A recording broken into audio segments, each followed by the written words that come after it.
Més de 1.500 persones van acudir aquest cap de setmana a veure i sentir l'edició 24 del Festival de Bandes de Música de la Comarca de la Costera, que es va celebrar al Gran Teatre de Xàtiva des del divendres i fins al diumenge.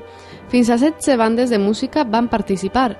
El divendres, que va ser el dia més fluix en quant a públic, perquè només van fer acte de presència poc més de 200 persones, actuaren els de Barxeta, Vallada, Novetlè i Xàtiva.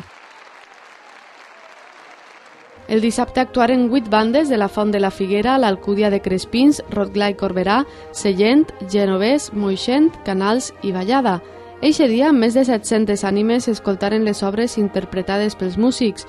Per al diumenge, 5 bandes de Llosa de Ranes, Llocnou d'en Fenollet, Canals i Llanera de Ranes van ser els que clausuraren aquesta edició de bandes que tant identifiquen els pobles que representen. En aquest festival, els músics han trobat amb repertoris perfectament interpretats amb una molt bona qualitat. La música, sempre unida a la festa, aprofita per a unir també els pobles i per a viure en harmonia i germanor. De fet, les 19 escoles de música de la Costera no en són poques per a seguir ensenyant al món que la música també amansa les feres.